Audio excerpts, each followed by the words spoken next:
point out that Chaim Shani, who was supposed to come here, the Director General of the Finance Ministry, was asked by the Prime Minister to come there, and I guess that is a bit more important than coming to our conference for obvious reasons. So he wasn't able to come, so I will try to use a little bit more time. I'll steal and show you a little bit about where we are, where we're going, in a very descriptive manner, okay?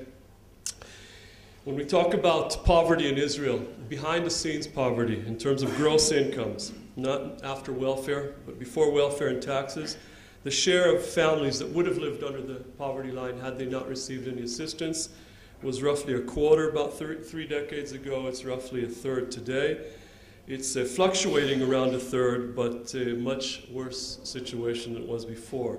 When we look at income inequality and gross incomes, here too, we're talking about a major increase. Over the long run, there has been improvement over the past few years after a big jump before, so it's not clear if it's cyclical or not. But the problem is a major one. We've become one of the least equal countries in the Western world. When we talk about our long-run growth path, well, over the past 30 years, if you just take a regression until 2000, extrapolate for the past decade, and then just see how what happened, in fact, is similar or not similar to a line, very similar, and you can see that we've been on a very, very constant, steady-state path. You can see the recession. At the beginning of the last decade, you can see the increase in the fast growth and the relatively good situation that we're in the past few years relative to other countries. But that's a deceiving thing because we're on the same long-run trajectory for a long time, and the problem is exactly that trajectory. Where is it taking us? Now, you would think that this is a country, and this is just one small measure, obviously not the only one, but this is a country with a lot of potential. When you look at patents, for example, in the leading Western country, the G7 countries, relative to GDP 25 years ago, and you look at Israel, well, over the past 25 years, the share of patents out of GDP, or the ratio, has been relatively constant in the West. We have moved a lot closer to where the leading countries were by the mid-90s, and we actually overtook them in the latter half of the decade and stayed at that area, in fact, increased at some of the period. We're doing okay. In some areas, we're at the envelope edge, okay? And you would think that this would be interpreted in what is very crucial, and this word was tossed about quite a bit earlier today, productivity. And there are many types of productivity. One of them is labor productivity. It's the easiest one to explain. You just take the amount that's produced, divide by the number of hours worked, and you look at how much is produced per hour by those who work. In a moment, we'll talk about those who don't. In the G7 countries, okay, 40 years ago, GDP per hour, labor productivity was higher than Israel.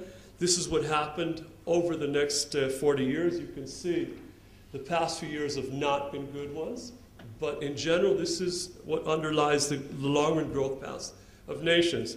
In our case, we started way behind, and in fact caught up with the G7 countries by the mid-70s. And then a funny thing happened. Although we're very good in some areas and our productivity is very high in some areas, when you look at the country as a whole, there's a problem. We're falling farther and farther behind the leading Western countries for the past several decades as far as productivity growth is concerned. And the reason, the primary reason, is that there are basically two Israels. Okay? There's one that's cutting-edge Israel, and then there's all the rest. And we spoke about it in my introductory comments, and I promised to give you a glimpse of what I'm talking about. Basically, the rest is huge. Stan showed you a little bit about some of the rest, but it's certainly not all of it. There's a large chunk of Israel's population that is not receiving either the tools or the conditions to work in a modern economy.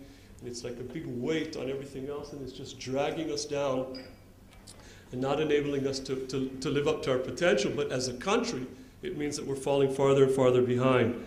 Now, when we talk about the importance of education, then let me show you how Israel has developed over the past 40 years in terms of employment by education groups. If we look at prime working age males, 35 to 54, over the past 40 years, Those with the least amount of education, no more than 4 years, were able to find jobs, over 90% employment 40 years ago. Now the share, or the number of people, obviously with 4 years of education and prime working age, has fallen by a lot, but the demand for them has fallen even more. And you can see here the big decline in their employment. And in fact, if you divide this entire group up by number of years of schooling, you can see the Israel that once was and the Israel of today. The Israel of once upon a time, everyone could find a job. Didn't matter how much education you had. This is the modern Israel, where we need more educated and more skilled people. And you can see a very strong relationship here between education levels and employment levels.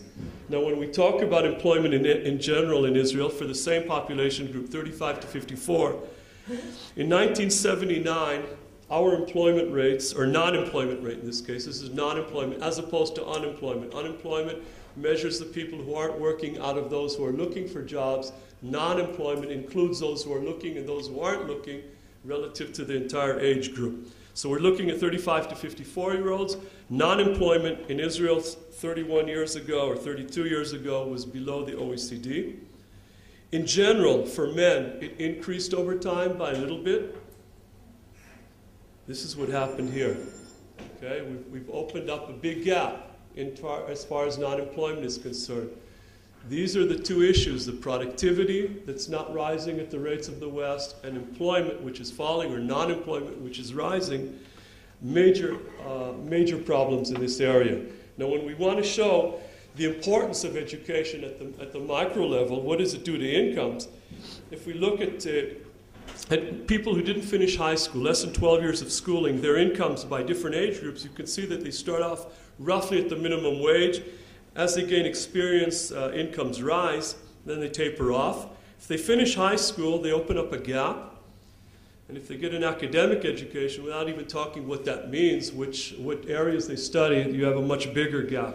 There's a big, and Bob talked about it earlier, there's a huge return to investment in education. It's very important. Now look, return to the issue of employment. When we talk about different groups within Israel, Arabs, Jews, men, women. Okay, I'm going to show you two slides here. One, and this is data that we updated for 2010. It looks very similar to 2008, or for other years as well. If you look at people who didn't finish high school, that's this slide. The next slide is people who finished and got an academic education. What are their employment rates? Well, if you start off with uneducated Arab women, they don't work, period. Okay, 10% at most, depending on the age group.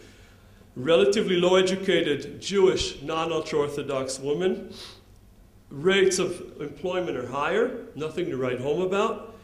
Jewish men, very similar at the young ages, higher at the older ages. Arab men also fairly similar. Now, same groups, by the way, when we talk about Arabs, we're talking about Israeli Arabs, not Palestinians. Now, academic degrees, same groups. Jewish men, Jewish women, and Arab women, okay? Now, this isn't obviously the end of the story, because there are differences in wages, and there are differences in whether it's full-time, part-time. There are a lot of issues here. But still, you can see a huge difference between the two graphs, what it looks like for people who have lower levels of education, what it looks like for people who have higher educations. And if we take this further, this is a paper that, or part of the chapter that Eyal Kimchi, our deputy director, wrote in the Taub Center report that just came out. When he looks at wage gaps between groups of workers, what are the primary reasons for the gaps over time?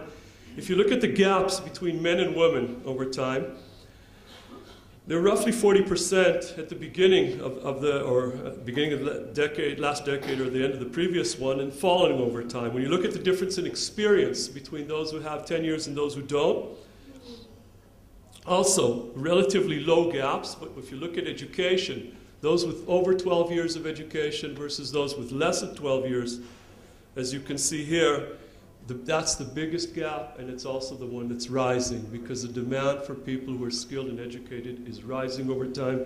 You see it repeatedly in the different ways, in the different areas.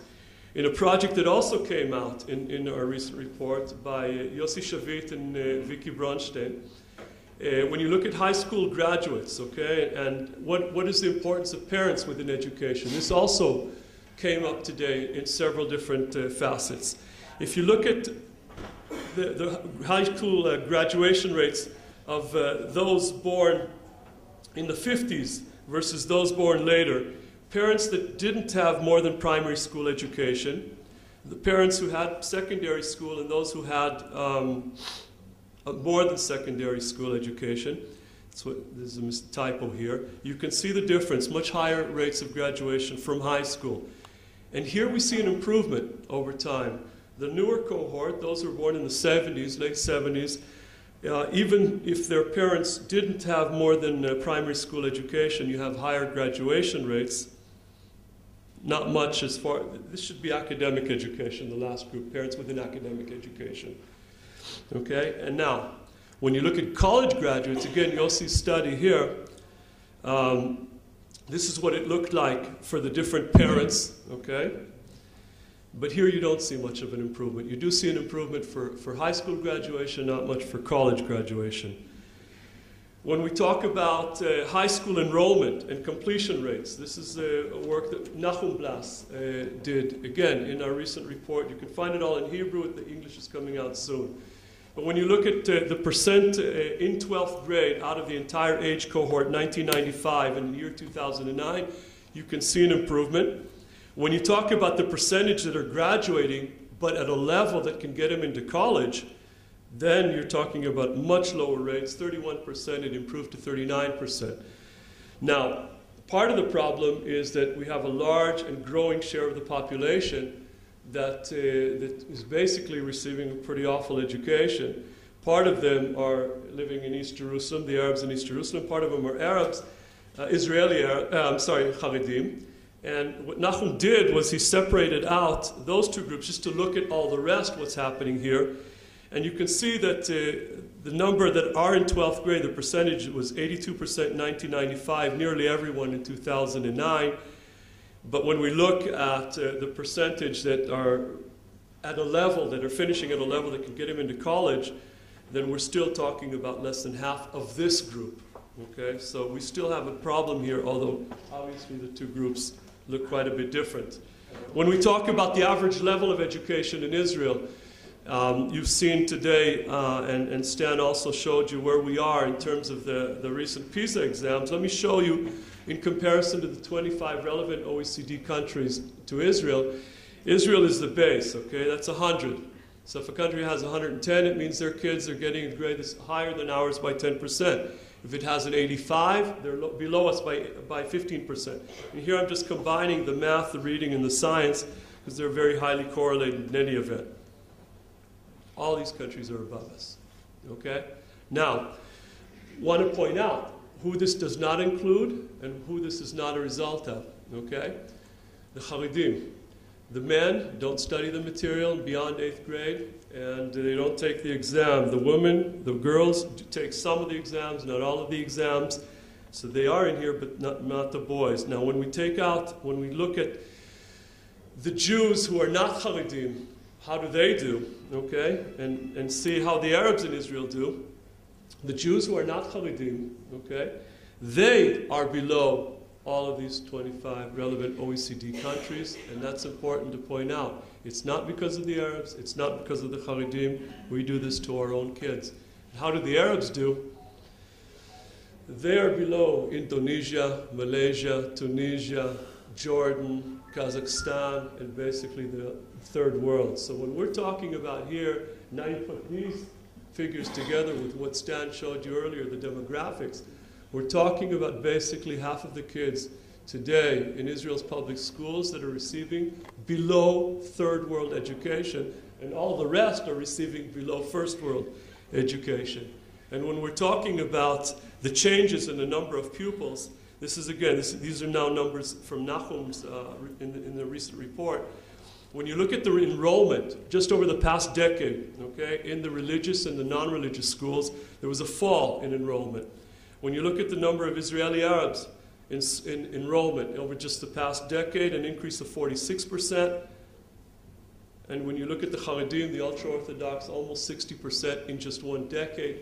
if we don't reach these kids now, we're going to have major, major issues in a few decades. Okay. That's when I assume I start with Chaim Shani's time, no? Education inequality. Education inequality in Israel, here too, we're the base. We're the least equal of the countries, of these 25 countries. Big problems when we look forward at what we can expect here. Now, when we talk about money, okay, expenditures per student. In the primary schools in the 1980s, we increased, in secondary we reduced it. In the mid-90s, big increases per student in education. This is all in real terms, obviously. Then came the late 90s, early part of the last decade, and now we're again increasing budgets. But as was pointed out here too, it's not only money. But if we compare it to the OECD, and this is just from the data that was released this week, then we can see that even when you normalize for GDP per capita, we are today talking about sums that are way below what is commonly given in the OECD. But again, this is not the only issue. Because when you look at hours, okay, and this is just from this past week, numbers that the OECD education at a glance, when you combine them with a PISA. How are we in terms of instruction hours versus how are we in terms of achievement? So for all of the countries that we have data for here, in terms of instruction hours, we actually give quite a few instruction hours. Most countries give a lot less. When you look at achievement in the PISA the same year, most of these countries that have less instruction hours actually have much higher rates of achievement. When we talk about average class size, this also came up earlier. Our classes are bigger in primary school and much bigger in junior high school, lower secondary. But then there's a question why.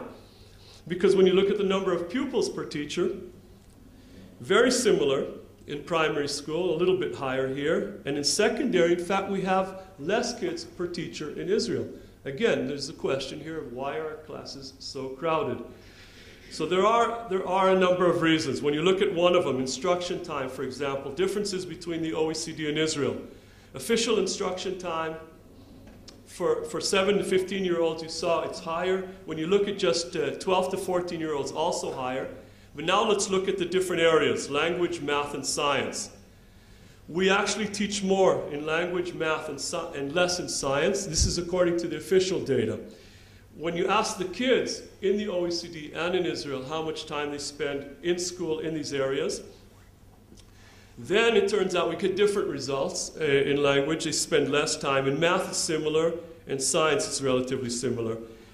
But in our case, when you talk about how much time they have to spend out of school, basically making things up that they didn't study in school, you see very, very large numbers here that have to do it after school. Here, again, a major source of discrepancy because not all the kids have the parents who are able to help them either directly or in terms of money. When you talk about teachers' working time over the school year, in primary, lower secondary, and upper secondary education, the number of weeks of instruction of a teacher in Israel is greater in all three. But the number of days of instruction in Israel is actually lower over the year. This is over the school year.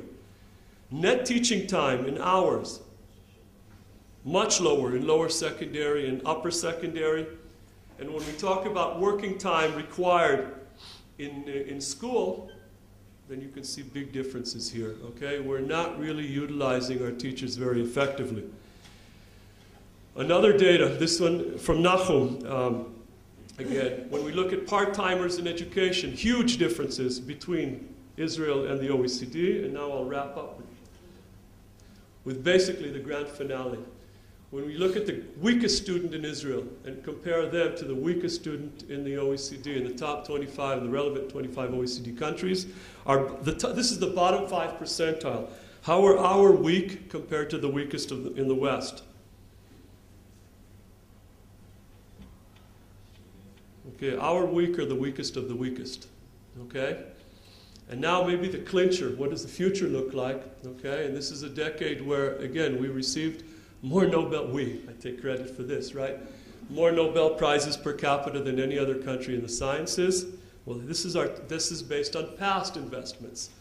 What do our top students look like today? This is the top 5 percentile in Israel compared to the top of the top elsewhere.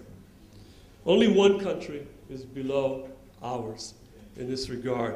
So you're basically getting a look at our future if we don't get our act together here, and that is the focus of this roundtable. So we'll go back to this now.